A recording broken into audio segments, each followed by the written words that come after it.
Good morning, everyone. Welcome back to Sidekicked, a Marvel Champions podcast all about the Allies. We'll teach you who they are in the comics, discuss their card, and what kind of decks they might be played in.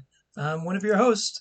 I'm Levi Lewis, and with me I have Earth Twister and Jason Sketch. Ew Coming at you in stereo. and surround sound. Bum, bum, Oh God. bum. Please don't listen to us in surround sound. Wait, why not? Please, elaborate on that. You guys are so noisy. We could just, like, whoa. It's in 3D in your ears. What? So what have you guys been been playing recently in Marvel Champions? Jason. I think oh, okay. That, I think that's you. Yeah. The thing that is me, you're correct. Man, the thing that stands out to me most recently is the Mysterio villain we played recently. We're continuing that game that you guys had heard about not too long ago, probably episode 2, where you heard the famous lines where we were using the Cyclops to go first every turn, and the rest of the table was not super fond of that. But we ended up continuing that campaign. It took us about a month to get back to it. One of the other players was working on their doctorate and had to give their dissertation for that, and so that kind of stalled us a little bit. Another one's getting ready to have a baby, so that's kind of made things interesting. Another one keeps going to Dallas to go visit their girlfriend, and then another one just has work and stuff. So life just got busy. But I don't know, that's probably too much information. I have a question Yeah. about that. So the one getting their doctorate, they're getting their doctorate in Marvel Champions, correct? Yeah, that's it. Oh, okay. I was gonna say, if not, it's not worth it. It's he's getting his doctorate in curing cancer. So, that's what his premise was. At least his dissertation was all about getting, curing cancer. So that might be a little worth it. So in my opinion, Okay. but yeah, I guess I have to take it. yeah, we played Mysterio, and it was probably one of the funnest villains I've played in a long time. We played Mysterio, and then we did the Sinister Six after that. But the Mysterio was really, really just interesting. The fact that he's putting cards into your deck, and he's just getting more and more chaotic as you go farther into the game. His pacing matches yours, and so as you get closer to the end of your deck, the more likely you're going to encounter the nonsense that comes in his. To a point that our Nightcrawler player at one point had 7 encounter cards just from Mysterio, drawing it from his hand. And he said he was fine. He goes, I'm fine. It's okay. I'm fine. I have a Banff in my hand. Yeah, we ended up winning that scenario on standard 3, mind you, with 1 threat left on the main scheme. We got lucky with that. It was really wild, but it was a lot of fun. Same characters: Cyclops, Magneto, Nightcrawler, Captain America. Stunlock Captain America. So it was a good time, and I'm looking forward to doing Venom Goblin here soon. Have fun with that one. I've actually not played him yet, so that'll be interesting. Yeah, he'll get you. He'll get you. He's right. Now I do have a question because I've not looked at the cards. Are all 3 of his schemes that you're dealing with, are they side schemes, or are they all listed as main schemes? Main schemes. Okay, that'll impact my some of my building, because I'm gonna have to change up my deck a little bit. I feel like for that final fight, I'll still be playing leadership, but I'm gonna have to make sure that it's situated where I can kind of help manage the board a little bit better. Makes sense. I've done something interesting myself. I don't know I think you actually pointed it out to me, Jason Sketch, a while back, but Solo Marvel Champion created this video on, what is it, the 4-pack challenge, which I don't think he's the original creator of the 4-pack challenge. I think that's the Masked Hero, if I'm not mistaken. You're correct. However, I used the spreadsheet developed by Solo Marvel Champion to create my own game. And I got some of the original content, like it was Rise of Red Skull was the campaign box I got. And then it was Wave 1, 2, and 3 that I got to choose a hero from. And I chose Quicksilver. So I did a Quicksilver game, Injustice, against Red Skull.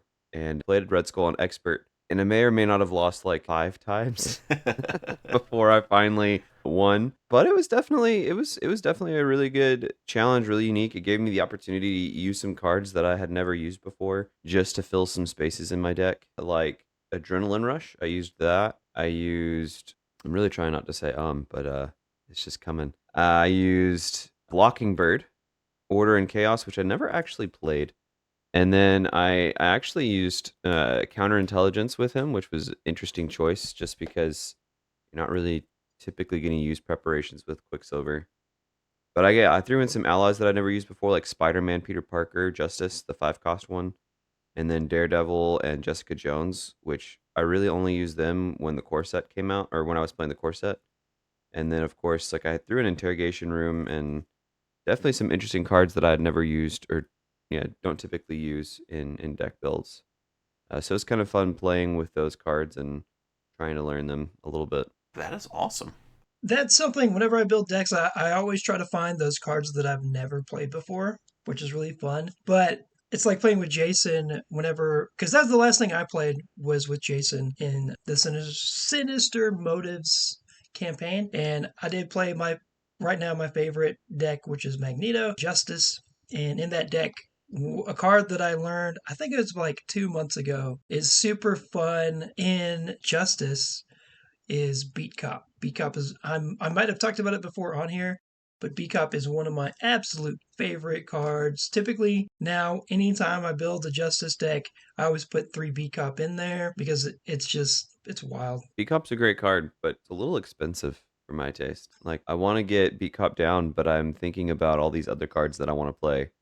And Beat Cop just anytime I put Beat Cop in a deck, he just never she never makes it to the table. That's fair. Usually I'll put one down and then later on I might put a second one down. I've never been able to get all 3 of my B Cop cards on the table. But like the reason why I like it so much is like it's a lot like Boom Boom, where once you put it down, you know it's going to do a lot in the long game. So you want one out like really early on. And so it's really, to me, it's really helpful. Yeah. The only downfall we did discover with Beat Cop, though, is I think last time we played Beat Cop, we thought it would hit the villain with his big hit, but it will not. It'll only hit minions when you've stacked up A enough. non a non-elite minion. Oh, so even It's even more specific. yeah. Even more specific. But it's still I mostly do it for the thwarting. Yeah, it's great threat removal, and it could probably help with things like Jubilee's side scheme, where heroes and allies can't thwart it, but you can do supports, and you can even use the disguised upgrade when you're an alter ego. But because Seacop is a support, I think that you can actually use that to thwart her side scheme. Which will See, I think it specifically says. I don't even think it says thwart on the card. I think it says remove 1 threat. So yeah, that's what it says. that might even get around. Would that get around hazard icons? No, because hazard icons, I think, say you cannot remove threat from a scheme, and it specifically uses remove. Okay. If that makes sense. And then patrol as well. I don't know about patrol. I think patrol's different because it is a minion that is engaged with one player rather than a side scheme that prevents everything. Okay. But I'd have to look up what that keyword says. I encountered it recently with the Black Widow villain. I had to like stop mid video to relook it back up again. I still don't have that one memorized because I think What are you doing, Jason? Memorize the rules. oh, there's only like more than 10, so Anything more than 3, I forget. a patrol is a keyword mostly on minions. While a minion with the patrol keyword is engaged with the player cannot thwart the main scheme. Okay, so you can still get around it with Beat Cop, where it's remove threat. It's not thwarting, it's removing threat. So you cannot use basic thwart, thwart events, allies, or any other abilities that have the thwart keyword. So as long as it doesn't have the thwart keyword on Beat Cop, we are good. Snazzy. I know that I did not follow up on the 4-pack challenge, but I am definitely interested in doing that still. And so I'm super glad that you had a chance to test that out. And I think both the Masked Hero and Solo Marvel Champion are going to be super excited to see that you've tried it. Did you record a video with it? Yeah, Awesome. I did. Yeah, I did. I will only be uploading the victory because I lost so many times. But I mean, say something. that's how I play. That's how you play. It's definitely made me want to go back and maybe do a progression play where I start with the core set and work through everything that's out, just allowing myself access to, okay, with one hero from the core set and their precon, and then after I beat the first villain, then I allow myself, okay, I can use a second hero and then the cards from both heroes if I wanted to try and go like that and just work all the way through every villain that's out there and just be able to cycle through the different heroes and all the cards in my collection. I think would just be a really good way to do that. Absolutely. Well, it gives you a chance to try out different cards you never played before and stuff too. Which is the hardest Yeah, part about jumping into the game this late is we haven't had a chance to just live through all the cards. And that's why some of the older folks recommend that you play or purchase things based on when things released. That's not a bad thing at all. I don't think that's a terrible thing. But when you're looking at Amazon, you're going, Nebula's $9 right now, and that Hero One Captain America is still $30. I want to go pick up Nebula first, and Not now. people even recommend, well, just wait until you get to that wave. Well, I've already spent the $9, and I know that I don't have the money this month to buy another character. I'm gonna play the new one I've got, And so, just figuring that balance out, and it might be cool to do an episode on purchasing Marvel Champions and what order to purchase things in, or how you would recommend that. Backwards. Backwards. That's it. Yeah, start with Magneto and go backwards. Agents of S.H.I.E.L.D. and go backwards. But I think it would be fun to potentially at some point talk about how we purchased things as new players into the game and how it impacted us, and how now that we've had the experience, how we might recommend it for people that are getting into the game in 2025, 2026. I did find the Beat Cop card, and it does just say remove one threat. It does not say thwart, so that does get around patrol. And then the Crisis icon. A Crisis icon prevents players from removing threat from the main scheme. So you're correct. So the Beat Cop cannot get around the Crisis icon. See, I know things. You do. I'm proud of you. I'm so proud of you. Thank you, Jason. You've given me a reason to live. Oof. No, if I'm your reason to live, we've got long conversations we get to have post stream. We're good. So, speaking of Agents of S.H.I.E.L.D., I think at this point it's been out long enough, and by the time this episode comes out, it'll be enough time that we can thoroughly talk about it here. So, what are your thoughts so far on Agents of S.H.I.E.L.D.? So I'll be honest, I have not Yeah. played the new heroes in Agents of S.H.I.E.L.D. yet. I've had so many heroes that I just want to try some different stuff with that I've actually not touched the new heroes yet. I will actually, at the point of this recording, I will be doing that tomorrow morning, testing out Nick Fury for the first time and possibly Maria Hill. So I'm pretty stoked and excited about that. I have absolutely enjoyed the villains in this set. I really got stuck on Thunderbolts for a long time, and I really like the way Thunderbolts rotates their minions around. It is super neat to just go in facing a new set of minions every single time.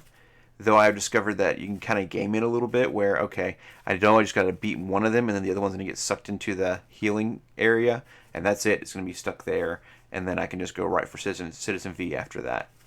And he's only got one other minion in his kit that can kind of help prevent the rotation. So I kind of wish he had a few more like smaller Thunderbolt minions in his kit that would make it a little bit more difficult for that Thunderbolt to be sucked up into the healing area.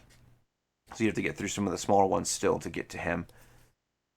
I like the concept that it has that guard on there to prevent, so you have to beat them to get to him. I would love to try that scenario in a larger group setting, because I imagine it's just a little bit different when you have multiple Thunderbolts out on the table. It makes it a little more challenging that way, especially since Citizen V will be a higher health point, and there'll be more minions to contend with onto the table there. Other than that, MODOK was awesome. I thought MODOK was great. It's a different scenario, and having to go through and like release people from cages before you can finally beat him has been pretty cool. And then I faced Black Widow for the first time, and I thought she just is a fun character to face. I don't think that she's the easiest first villain, which is good. I think we're approaching a section now where we're finally getting, okay, the first villain's not going to be something you walk through. Just like Sabretooth, it was a bit of a challenge, but it was just the interesting mechanic of you draw a card and there's a possibility she just might do something with you because she's prepared for you. And then I think her goggles was wild too, where it makes a preparation ability prevent damage from that attack. And so there's just little things that she does along the way, which is really neat. You can kind of see her flipping through, and she fights similar to her sister, but is not exactly completely like her sister. So Yeah, I mean, I have to agree with some of what you said. I have actually touched the heroes, and I'm not that enthusiastic about them. They're fun. I mean, they're not the worst heroes. They're definitely heroes that I would rather not touch before them. But Nick Fury and Maria Hill, they're pretty good. They're pretty good. I think Maria Hill feels too samey, if that's even a word, between each time that I've played her. And I mean, to be fair, I've only ever played her in her precon. But I feel like unless I intentionally go away from those big helicarriers, she's going to be the same every single time I play her. It's always going to be getting those big helicarriers out and using them to do what I want to do. She may be really cool using different shield supports. I just haven't done that yet. Nick Fury though, I feel like Nick Fury was pretty fun. I did just play him in his precon and edited it some as I walked through the campaign. He's pretty cool, but I mean, I wasn't too enthusiastic about him. He has a mechanic that you kind of want to, I feel like, game a little bit, where you're really focusing on getting threat on his suit form upgrade. You kind of need to be Injustice to help deal with some of the threat that you're allowing to go on the main scheme. There may be some other cards that help with that in other aspects like leadership or protection or something. He may be a really good perfect protection hero. I just haven't really sat down and tried to do that yet. I haven't been too enthusiastic about playing him in anything else just because he's not been that great to me, he or Maria Hill. So the heroes I haven't been too enthusiastic about, but I do have to agree with you about the villains. They were a ton of fun. Even playing heroes that I wasn't too enthusiastic about up against these villains was really cool. Black Widow was definitely frustrating as a first villain, and frustrating in a good way, right? Like I'm not sitting here being like, "Oh my gosh, I hate this villain." It was a I've almost beat her, and then she pulls that minion that takes all the damage, and now I've lost. Or she pulls that preparation card that prevents me from dealing any damage to her, and so now I've had this huge attack going, and now it's just gone. So that was definitely a different way to play a villain, and I appreciated what they did there with the preparation cards. She does have a way to game her though, and that's if you remove all the threat from the main scheme, there's no preparation cards that'll be flipped, which is kind of nice. So you just have to figure out how to game her and how to play against her. It's kind of fun. Batroc was interesting. I think I enjoyed playing him. MODOK was the same. Thunderbolts I really did enjoy also. I didn't think I would enjoy it as much, but having the knowledge that we are going to be getting more Thunderbolt minions with each of these new hero packs actually makes me excited for a encounter set in the back of a villain or in the back of a hero pack, because I've not been in any of the hero packs that I've gotten that have encounter sets in the back of them. I've not been too excited about. I would rather just have new cards in the aspects. But I think getting new Thunderbolt minions specifically with their encounter sets makes me a little more excited because it changes up the Thunderbolt scenario so much. And you can actually add those Thunderbolt minions to different scenarios, which will be really, really cool. That garners a question then, if you don't mind me interrupting a minute. Earth Twister, when you play, do you prefer to mod up the villain deck, or would you rather just play the standard expected game every time? It depends. I mean, I would like to get more into modding up the villain deck, but right now I feel like I'm still learning the heroes, that I want to go up against something that's a little bit more predictable in order to learn all of the heroes rather than mod up the villain deck. Though, if I continue doing these hero reviews, I will probably do some modding as I play through, because playing the same thing over and over again with just a hero in a different aspect can get kind of dull. I can. But as far as Agents of Shield is concerned, the one thing that I was really excited about to see, and they kind of did this with Age of Apocalypse, but I feel like they did it a lot better in Thunderbolts. And I said this in the video that I did, but the fact that they did the Shield executive board for the entire campaign, and then they made it an essential part of Baron Zemo's encounter, really was a good choice in my opinion, because of the fact that you're not getting dead cards in the campaign box. I don't know about y'all. I don't know how many times y'all walk through a campaign, but once I've done a campaign, I'm not likely to play the campaign itself again. So like the cards from Rise of Red Skull, Galaxy's Most Wanted, those ones where it's just like, oh yeah, you get these really cool upgrades if you walk through the campaign. I never use them. Like they're just sitting in my box collecting dust and probably sticking together at this point because I spilled coffee on them a while back. And that's a story for another time. But I mean, those cards, the campaign cards, are just useless to me unless I'm playing through the campaign. But with Baron Zemo requiring the Shield Executive Board and the evidence to be able to play that scenario, it really makes me excited about what they're going to be doing in the future with different campaign boxes, just to see how they include the campaign specific cards in a scenario. Well, with Tony heading things up, it should be a little bit different, right? When they first originally conceived the idea of this game, they knew they were going to have expansion boxes with villains in them, but it originally wasn't going to be a campaign. There might be a tiny story in between each villain in that set, just kind of like there was in the original core box, but there was no campaign mechanic to go along with it. In fact, for Rise of Red Skull, when they made the announcement that it was coming, they had the box pretty much ready to go. And they were going to say, hey, and it's a new story box. And the owner of the organization, owners of Fantasy Flight Games, when he announced that it was going to be a campaign box. So they had to go back before Rise of Red Skull was released and create a campaign for that box to release it. And so I don't think campaign was a part of the original design, which why it might feel clunky for the first several, because they weren't originally planning on that. It wasn't until, I think, even like Mutant Genesis where they started like actually really thinking about that. Or no, I would say Sinister Motives was probably the first one where you can really see the work they put into it. You know, that is an opinion, not a fact, right? I know the story for the first one just because I heard Caleb talk about it on another podcast, but I just found that quite interesting to think about and consider. And when it came to the campaign boxes. So I remember the first time I played Rise of Red Skull, which it was with you, Jason. We went through the whole campaign together. Yeah. And I remember thinking, I was like as we were going through it, I was like, this is kind of like a little bit of a clunky like storyline, but it was fun. It was still fun. But yeah, like I agree. Like you can definitely see that like later with the campaigns where they make a little bit more sense. Like they actually like were intentional with like the way that they put things together. Like Agents of Shield, I think what's really neat about Agents of Shield, which I have not played through the campaign yet, but I do think it's really cool how they're like, oh, who is Citizen V? Who is this person that you're trying to figure out like what they've been doing. I think that's really neat that they were, I don't know, like just how they did that. Go ahead. No. So I was fixing my AI camera. Oh, stop doing that. What? This is an audible. Like we're not even on camera. Why are you fixing it? ADHD, buddy. It was driving me nuts that it was moving. But yeah, I think Agents of Shield is really it's a pretty neat everything on it. The only one that I have fought so far. So I haven't fought any of the villains yet. I haven't played any of the heroes yet. I intend to go through the entire campaign at some point.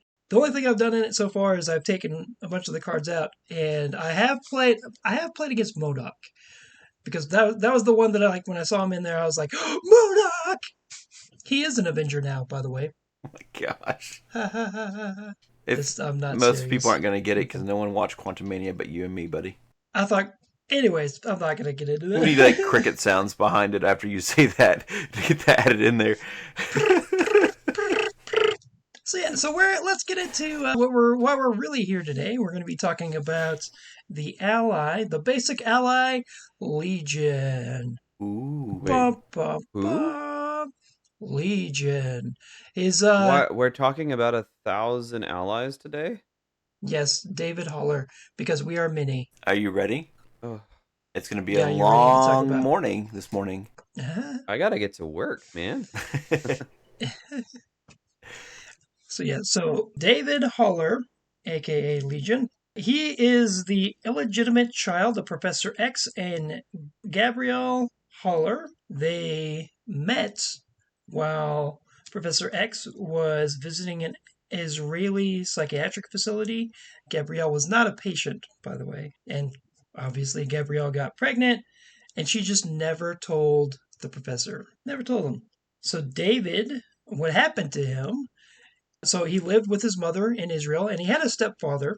What happened to David is when he's like, I don't know, 10 years old or something, he witnessed his mother and stepfather being murdered by terrorists, and he inadvertently psychically absorbed the leader of that terrorist group, and so it split his mind. Like he killed the terrorists, but it also like because of what he saw. He killed them. Like he didn't know what his powers were at the time, so he killed the terrorists and he psychically absorbed one of their minds, like the leader's mind, and so it split his mind into multiple personalities. There's a different term for it, like some people use. I can't remember what it is, but that's why he has the name Legion because he has many personalities. So I have a psychology degree, and the what you're talking about is actually called multiple personality disorder. What you were thinking of is probably schizophrenia, which that is something completely different. Just throw that in there. Oh, well. Using let's use your degree. Quick. Would you mind quickly explaining the difference between the two? Like, give us a quick sentence synopsis between the two. Multiple personality disorder is exactly what you described, where you have multiple personalities. It's like what Moon Knight has, right? Where he has multiple personalities. Schizophrenia is there's two different kinds of schizophrenia. One is where you just kind of lose touch with reality and you just stare off into like space where it's I say stare off into space, but it's there's a specific term for it where you just don't do anything. You just sit there and everything just happens around you and it just happens. The other is paranoid schizophrenia, where you lose touch with reality and you think that everything is just out to get you. It's more of like a psychotic break, like you have a it's not psychosis, that's different, which I don't even really know how to describe that, so don't ask me to. But paranoid schizophrenia is basically yeah, you lose touch with reality and you just think that everybody's out to get you, and it tends to happen more like when you have a lot of pressure and just a lot of stress on you. Things just kind of start happening and you kind of lose touch with reality that way. Okay, that's good to know. Okay, so multiple That's personality good to order know. is having multiple personalities. Schizophrenia is paranoia. Well, there's two different types of schizophrenia, but yes, Okay, one of them is paranoia.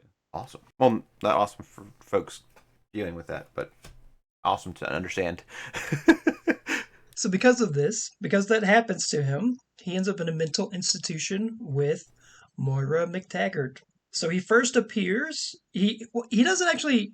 He first actually is mentioned in the New Mutants number 25 in 1985 by Moira McTaggart, and then the very next issue he appears in number 26, 1985. 25, 6. The next one was number 6. Yes. Sorry, that was just so funny to me. No, it is kind of funny. And so, what's interesting about David, because of who his father is and everything, he has a lot of mental, like telekinesis, psychic abilities. And so, what happens with him is David gains the more personalities he gains, for each personality, he gains another power. And so, he is so powerful, he can create any power he wants, which is why each personality has its own ability. He is considered one, if not the most powerful mutant. Like it's pretty like he's up there. He's so powerful that at one time he realizes he can erase all of existence if he wanted to just by thinking about it. And so that's why at one point he decides to attempt to end his own existence. Because he's like, I could have like a crazy mental break and just end everything. So it's So interesting he's about Legion. dead then. Go ahead. He's dead. As far as I know, I think in depending on which like universe you're reading about, I think he does still exist in like one or two of them. Okay. But yeah, in one of the storylines, he ends his own existence. What's really interesting is there was a show completely about him, but there was a lot of differences between the show and the comics. Where in the show he did not have multiple personalities. He believed he was schizophrenic in it because he was seeing things like he thought like anytime he would do something he thought it was like he was diagnosed with schizophrenia. Let me actually read my notes. That would make more sense. There was a series that was solely about him that ran from 2017 to 2019. It lasted 3 seasons, and they didn't they didn't just cancel it. The director wanted it to last 3 seasons so it would be like a full story, and so they ended it exactly when they wanted to. In it, he doesn't have split personalities. He is told that he is schizophrenic by psychiatrists because of the things that were going on around him. He then stops taking his meds and actually starts doing some crazy stuff. The most part of the show, the focus is actually about the Shadow King, which in the comics he does come across the Shadow King, which interesting enough, there is a mod set for the Shadow King in Marvel Champions, which is really cool.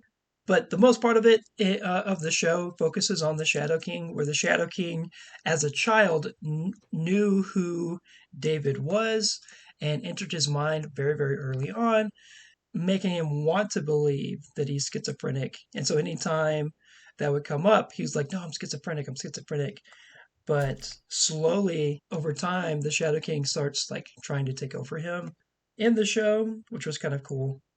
And he's kind of acting like a parasite in that. But then the like what happens in the show is instead of it ending his existence, what he does is he actually makes a kind of like makes peace with the Shadow King, where the Shadow King like goes back in time and decides to convince it's himself in the past not to invade David's mind. And so they completely erase like the history of the show, which is kind of interesting. That's an interesting choice. Well, and the premise there, right, is there's a lot of history between Shadow King and Professor X. And they do allude, they don't have specifically say Professor X, but they do allude to the fact that Professor X is Legion's father. And because of that, Shadow King was so mad at Professor X to get back at the professor, he tried to take over Legion's mind. It's a wild show. It is wild. I don't think I would recommend it to anybody. But if you're interested, watch it.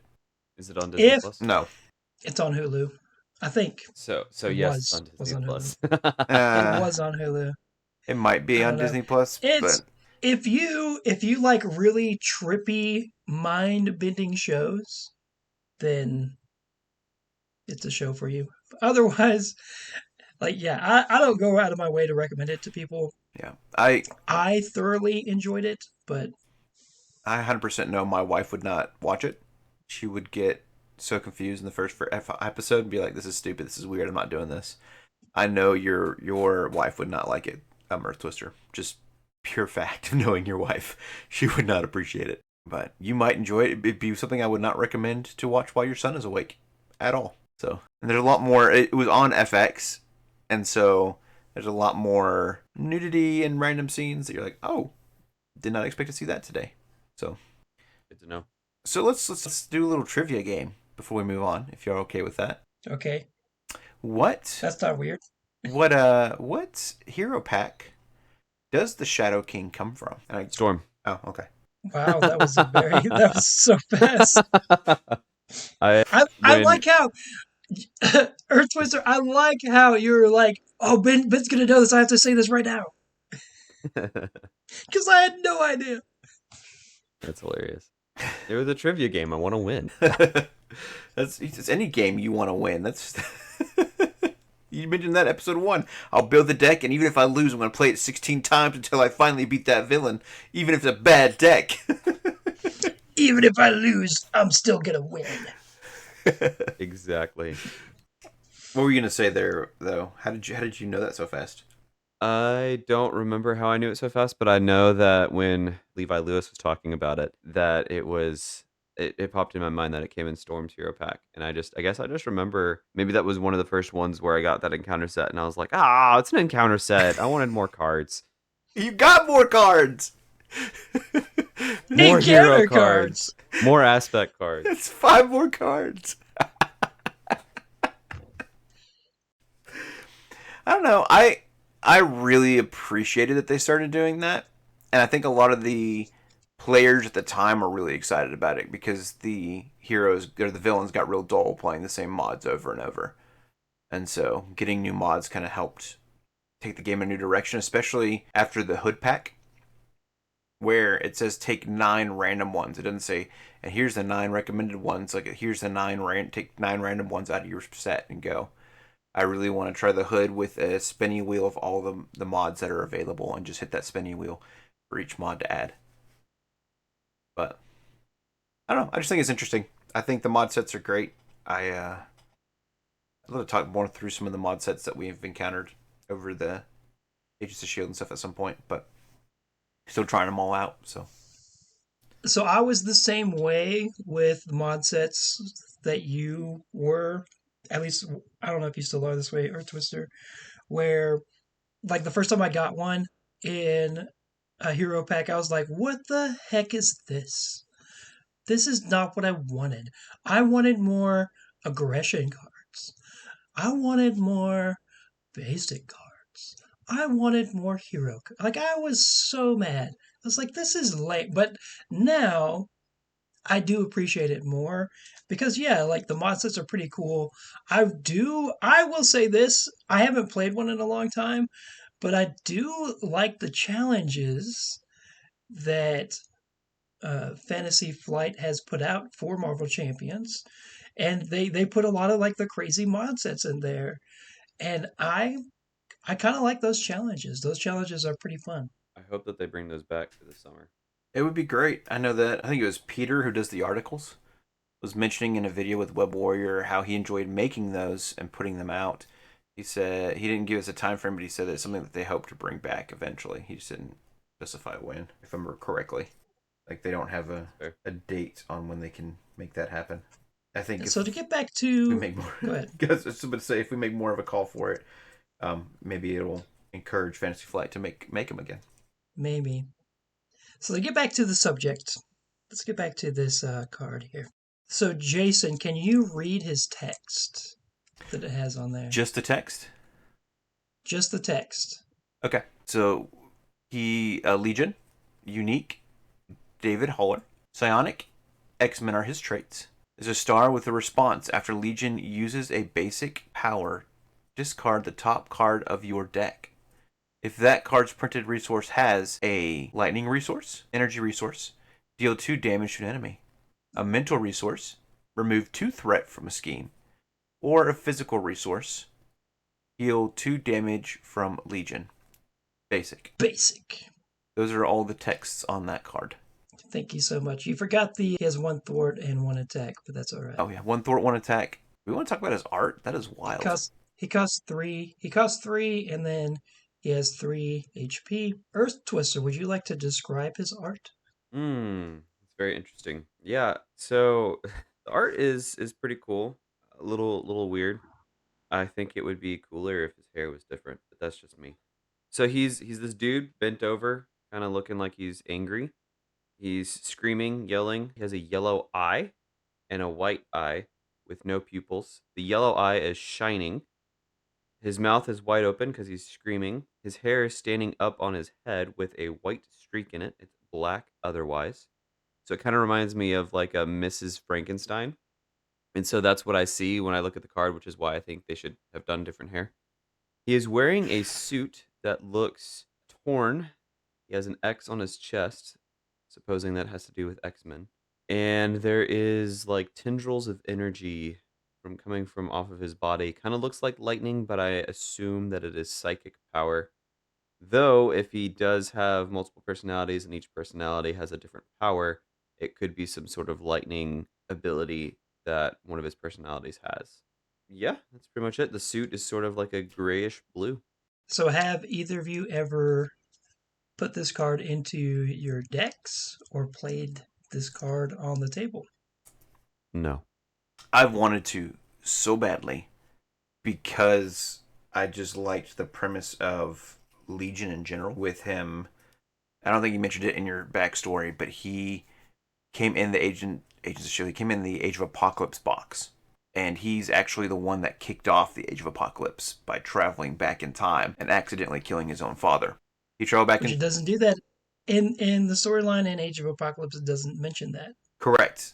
Which is... Well, and they have to do it a little bit different because of how we're connecting 3 boxes story arcs together.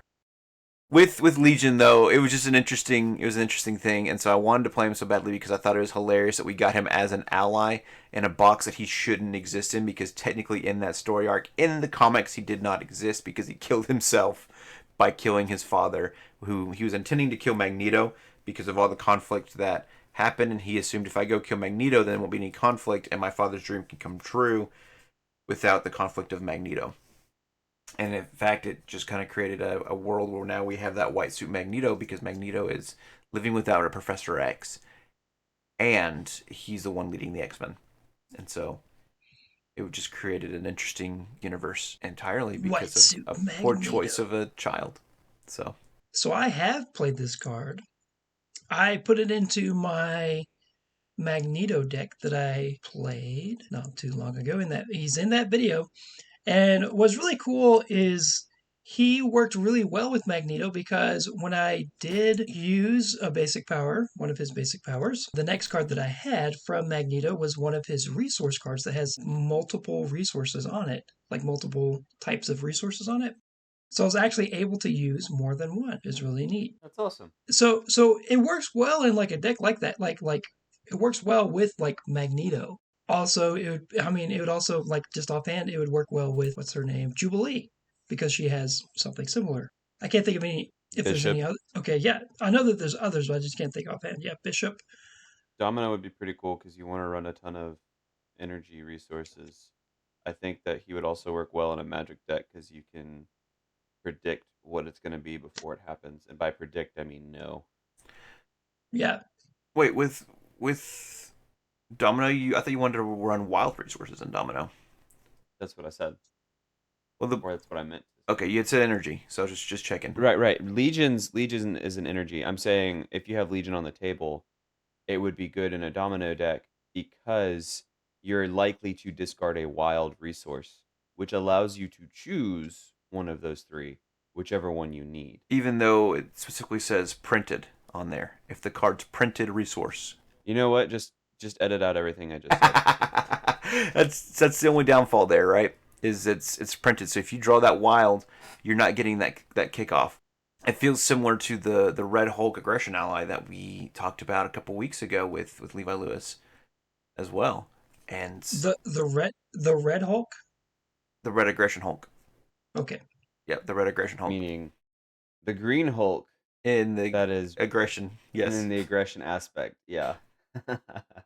But we talked about that a couple weeks ago, and the premise there is depending on what resource is discarded, it makes a different impact there. And at the very least, if you discard a wild with that Hulk, he's doing something. He may disappear on you, but he's doing something. Legion, if you discard a wild resource, that is the only time a wild resource is discarded that actually it hurts. Because not only is Legion not doing anything based on his discard because that's what he's required to do, you just lost a wild resource that can be used for anything else you want it to be used for. Unless, of course, you're discarding and digging deep, I guess. Then at least you get that back into your hand. I mean, yeah, he's very useful. Yeah. I think that plays well into his character, where it's like you don't exactly know what he's going to do. He also might do nothing, which is very different from the Hulk, where the Hulk is like he's going to do something and he might hurt you. Right. Oh no, it hits the theme hard for sure. Theme is like on point, man. I wish they would show a little bit more of his power and make him maybe a 2/2, but I think the theme is very much on point. I honestly, because of what I know about Legion and because of this card, this is a character like this is one that I wish that they would have a hero pack for at some point. That being said, like I don't know if they're going to do any more X-Men X-Force anything in the near future at all. Right. But this is one that I would love to play. Like I think it'd be really cool where like he would have almost like who is it? Ironheart, where she has different upgrades. He could have like 3 different, like depending on what card comes out, have different personalities. It would be so cool. Dude, But, like, you have Fantasy to roll a dice at the beginning something, yeah. of every turn. Yeah, something like that. And end up... Fantasy Flight, you need to hire me because I have a million ideas for your game. Oh my gosh. That would be so cool. Like you roll a die and you have to pick a random Legion personality on the side to play, and that impacts what power you have. Or wow. Discard the top card of your deck. And then also he could be also like who is it? Adam Warlock, where you have to put different aspects. Like it can't just be like one aspect because of how he is. I wonder, his obligation could be something to the effect of like, you have to go to Alter Ego. It requires you. You don't have a choice. You're forced to go to Alter Ego and be exhausted for 2 turns. And then remove the obligation from the game. Because he's locked down from just having to deal with all the different personalities arguing with each other. That would be, wow. We just hit the mark. We just made a hero pack. That'd be cool there you too, go. Yeah.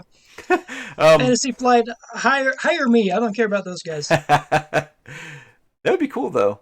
I think Legion himself is just really neat.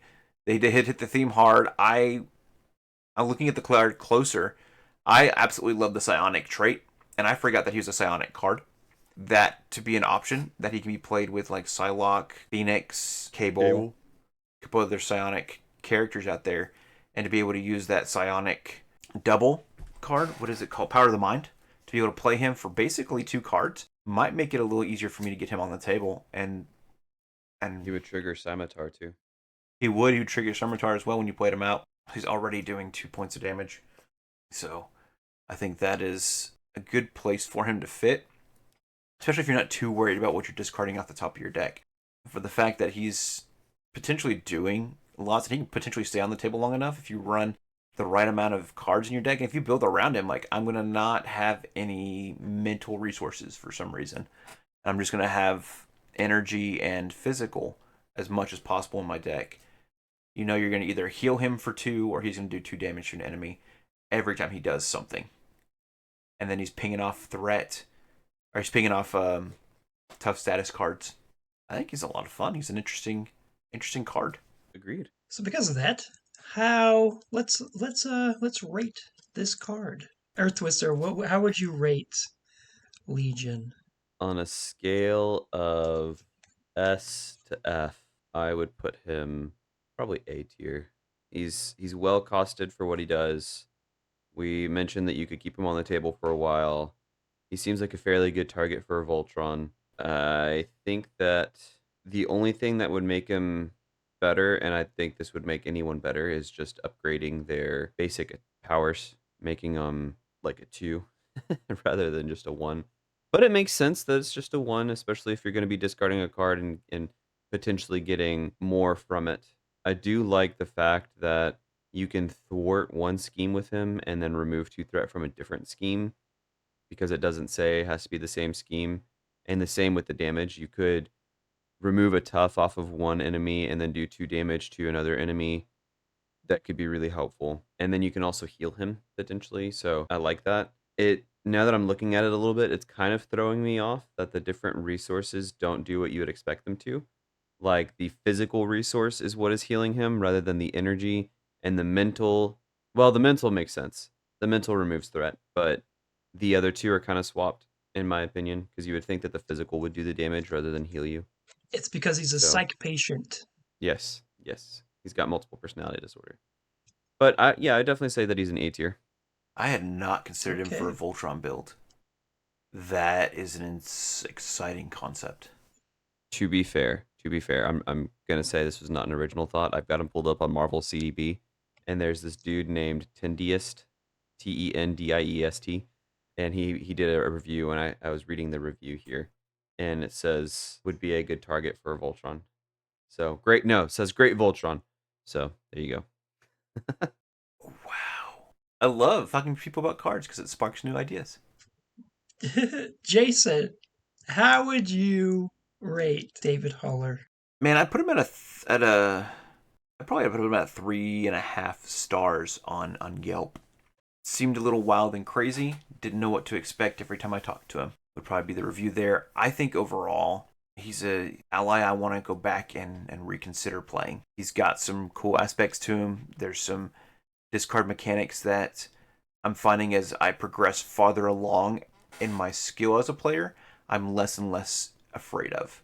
Losing cards from my deck was something that, as an early player, I was more concerned about, just like modding up the deck with something. I was like, I don't want to change things up. If I change things up, then it makes things more challenging, more difficult. Now, along the way that I've become, I wouldn't say I'm a veteran player by any means, but now that I'm more experienced in my gameplay, I'm less afraid of losing a card from my deck or getting extra encounter cards or different things to that effect.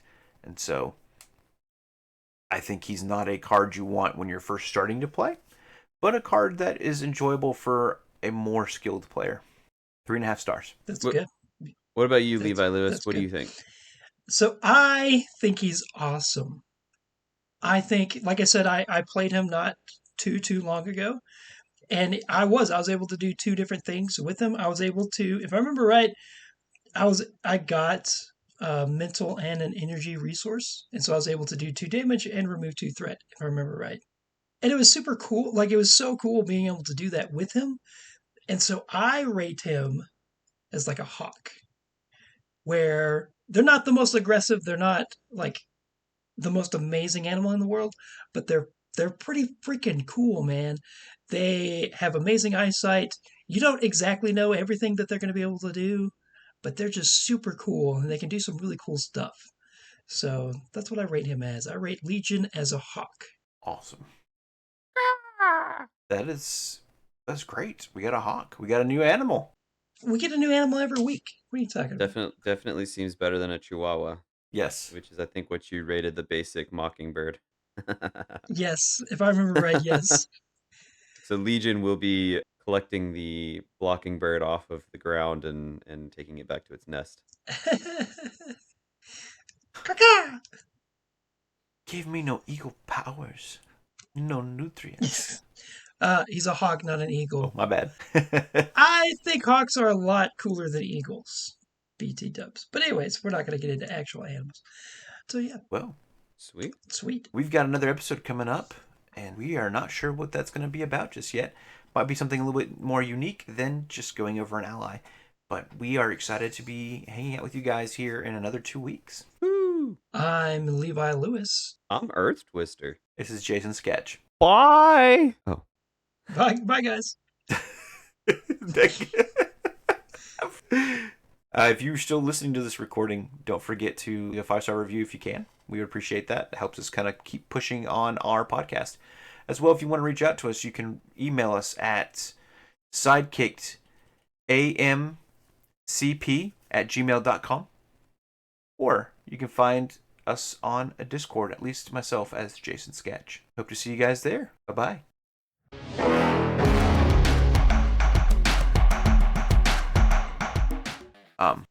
There's your for you there. Right there. I've tried so hard, but it's so. Let's all say it at the same time. 1, 2, 3. No. Oh.